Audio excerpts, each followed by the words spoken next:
A jurisprudência, ela tem procurado dar alguns parâmetros de valor indenizatório, mas compete a você, ó, advogado, municiar o juiz de elementos que permitam a fixação de uma indenização maior ou menor. O juiz ele não vai buscar elementos se você não trouxer para ele. Na lei, não há parâmetro nenhum. O STJ, como eu já disse, ele tem a palavra final. E ele tem dado valor ao dano moral buscando atender duas funções. Se você for ler, então, a jurisprudência do STJ, quando a jurisprudência altera para mais ou para menos valores de indenização por dano moral, ele fala que a indenização tem que procurar atender duas funções. A primeira é reparar o dano para minimizar a dor da vítima. Aqui entra a sua obrigação de provar que a dor da vítima foi mais acentuada do que o normal. Vamos ver aqui, ó. Não é diferente você ficar um dia sem água e ficar 4 dias sem água por conta de um corte indevido? Se você fala assim, meu cliente sofreu dano moral porque teve o fornecimento de água cortado. O juiz, é esse o parâmetro que o juiz tem para fixar a indenização. Então ele vai ver que valor que se fixa normalmente para esse tipo de ato ilícito. Ah, 10 mil reais. Então vou fixar 10 mil reais. É diferente de você contar para o juiz, o meu cliente teve o fornecimento de água cortado indevidamente. Por conta disso, ele ficou 4 dias tendo que tomar banho na casa da vizinha, na casa da sogra. O sofrimento dele foi muito maior do que um simples corte que foi religado no mesmo dia, no dia seguinte. Veja, você municiou o juiz com elementos para que ele possa fixar a indenização em um valor maior. Professor, isso eu preciso provar? Se for contrariado pela parte contrária, sim. Se não for contrariado pela parte contrária, o fato se presume verdadeiro. É assim, simples assim. Mas, professor, se a parte não falou nada, eu posso levar a testemunha? Eu posso levar a sogra falando que, olha, ele foi 4 dias... Pode, não tem problema você produzir uma prova. A questão é da necessidade. Se o fato ficar 4 dias sem água não necessariamente foi impugnado pela outra parte, você não precisa provar. O que eu recomendo? Todas as vezes que você trouxer elementos que podem ser utilizados para mostrar para o juiz que a indenização tem que subir, tem que ser de um valor menor, ou baixar de um valor maior, ou baixar de um valor menor, mostre as suas provas e traga elas em audiência. Tá? Para mostrar que o sofrimento psicológico não foi o sofrimento normal de quem efetivamente ficou um dia sem água. Você não acha que é gente também mostrar foto íntima da ex-namorada em uma roda de amigos ou publicar na internet para milhões de pessoas? Você não acha que o sofrimento da vítima é bem maior?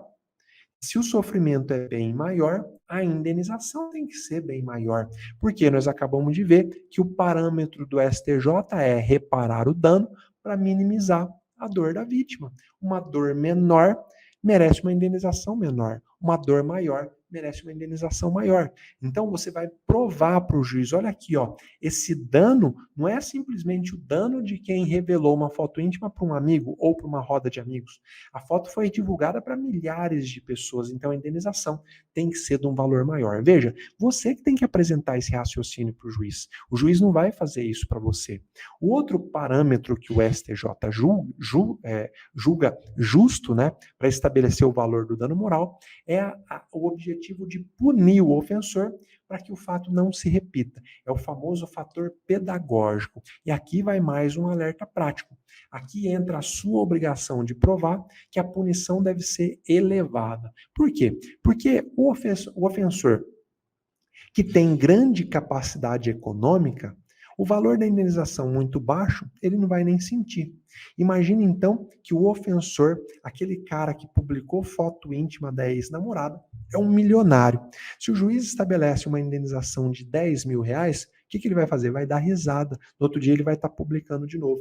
Deixa eu te contar um caso concreto que eu já analisei, já transitou em julgado, então não tem nenhum problema. Era um morador de um condomínio de casas, e ele começou a receber multas porque ele fazia festa com barulho altamente exagerado.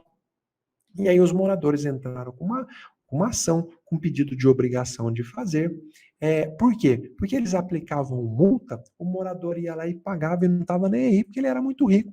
Não teve aí recentemente o caso, acho que na Bahia ou no Pernambuco, no Recife, eu não estou lembrando, que um morador de um prédio, ele pagou a multa porque ele estava fazendo festa e ele foi lá no condomínio e falou, ó, deixa eu já adiantar aqui um valor porque eu vou voltar a fazer outra festa.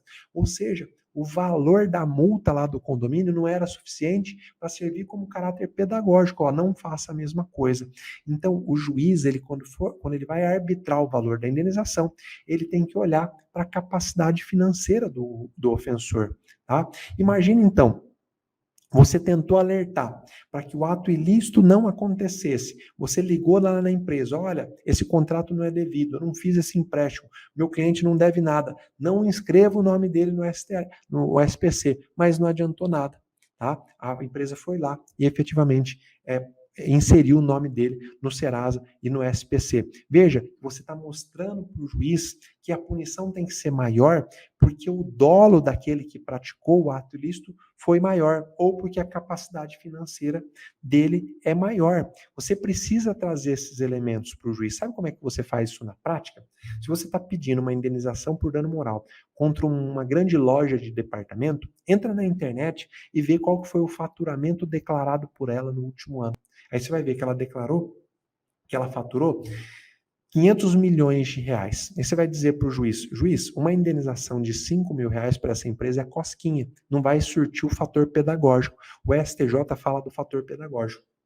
Eu, particularmente, eu sou favorável a que a indenização por dano moral vá subindo escalonadamente quando a empresa repete os mesmos atos. Então, se a empresa é mais vantajoso para ela não cuidar lá dos registros de pagamento e inscrevendo o nome da galera no Serasa, no SPC, ela prefere pagar o dano moral, a gente fica na justiça trabalhando como um bobo. Então não pode ser assim. Tem que ser efetivamente um dano moral cada vez mais rigoroso para que sirva como caráter pedagógico. Então são esses dois elementos, ó, reparar o dano para minimizar a dor da vítima, você advogado tem que mostrar qual foi a dor da vítima e punir o ofensor para que o fato não se repita. Mostra para o juiz qual é a capacidade financeira da empresa ou da outra parte para que a punição seja efetivamente exemplar. Uma observação, segundo o STJ, a indenização não pode ser ínfima, de modo a servir de humilhação para a vítima,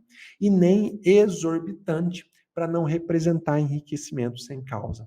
Ah, professor, então se a empresa fatura 500 milhões, a indenização não pode ser de 50 milhões? Não, porque o STJ fala que ela não pode ser exorbitante, porque isso extrapola o sofrimento sentido pela vítima. Aí vai ser causa de enriquecimento. A vítima, ao invés de se sentir confortada, vai ser feliz pelo acontecimento, porque ela ganhou 50 milhões de reais. Então o STJ tem dito na jurisprudência dele exatamente assim.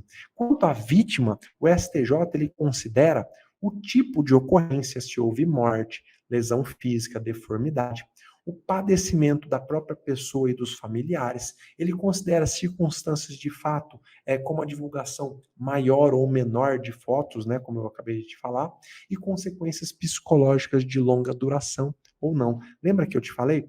Traga pessoas na audiência que vão refletir que o sofrimento psicológico foi maior, foi menor. Ela ficou triste por tantos dias, ficou sem sair de casa por tantos dias. Assim você faz a prova da extensão daquele dano moral, no caso em que o dano é presumido. Quanto ao ofensor, o STJ considera, por exemplo, a gravidade da conduta, né, a desconsideração dos sentimentos humanos, as forças econômicas. Então, uma empresinha de fundo de quintal e uma multinacional não podem receber a mesma condenação, ainda que o fato seja semelhante, né? Para quê? Para que a punição tenha caráter pedagógico, seja um fator de desestímulo. Olha, empresa, está aqui a condenação nesse valor para que você não se sinta estimulada a fazer a mesma coisa.